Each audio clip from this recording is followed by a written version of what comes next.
Good evening. The Chancellor, George Osborne, today promised world-class acute treatment and cutting-edge facilities as he approved plans for a massive new hospital in the Black Country. It will be paid for by a combination of public and private funding.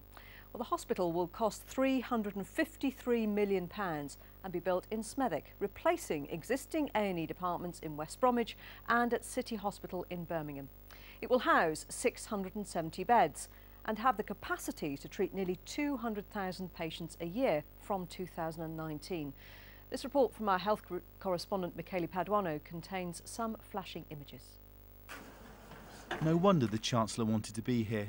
The Midland Metropolitan Hospital in Smethwick is the first NHS hospital to be announced anywhere in the country since the recession.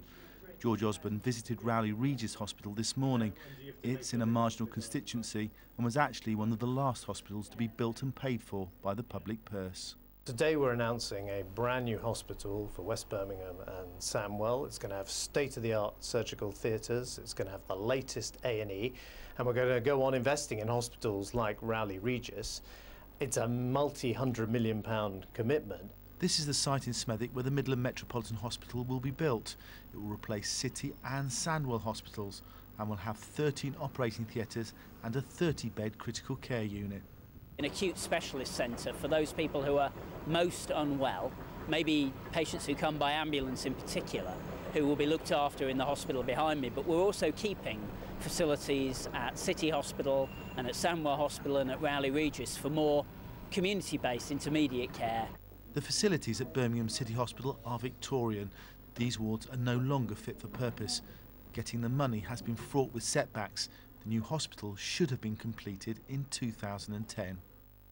So where's the money coming from to build this hospital? First developed and used by Conservatives, consecutive Labour governments financed the building and maintenance of vast numbers of schools and hospitals by asking the private sector to bear the big costs in return for regular payments from the public sector. This was called the Private Finance Initiative. But this government became concerned that huge long-term liabilities were being created for taxpayers and that private companies were making huge windfall profits. So what's known as Private Finance 2 was born, which will involve the public sector taking stakes of up to 49%. In the case of the Midland Metropolitan Hospital, that will mean £100 million from the taxpayer and £253 million from private finance. Contracts under PF2 are intended to be smaller and simpler and will no longer include contracts for catering, cleaning, security and IT. The new hospital should be up and running by 2019. As the Chancellor left, he would no doubt be hoping such good news might keep him in office. Michele Paduano, Midlands Today in Rowley Regis. Well, I'm joined now by the Labour leader of Sandwell Council, Darren Cooper. Good evening. Good evening. Now, you said in a statement today that this is a fantastic boost to the community. So the Conservatives have got it right then? Well, you could say that. I'm not going to be party political about it because we have waited quite a long time, but it is fantastic news on Black Country Day, so I thought I'd get that one in. But yes, of course, it is good news. We've waited a long while. A number of people in the council and local health service, we've worked very closely together to bring this about. It's fantastic news for Smethwick in particular, who'll see this massive regeneration. And what about the way this is funded? Because private finance initiatives were very costly, weren't they? They were.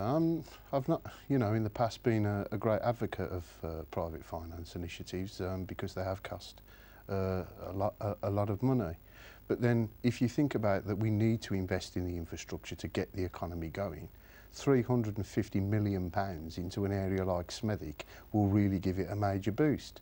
100 million of that is coming from the Treasury directly or the taxpayer directly, with the remainder of the money being found from private finance. You say it's going to give the area a major boost, but what about the impact on the patients? Because the number of beds in the new hospital are actually going to be fewer than existing A&Es combined. So wouldn't it really have been better to bring the existing hospital bang up to date rather than starting all over again? Well, if you look at City Hospital, for example, we use that. It's a Victorian building. The more money you invest, the improvements are just not good enough. The efficiencies are not good enough.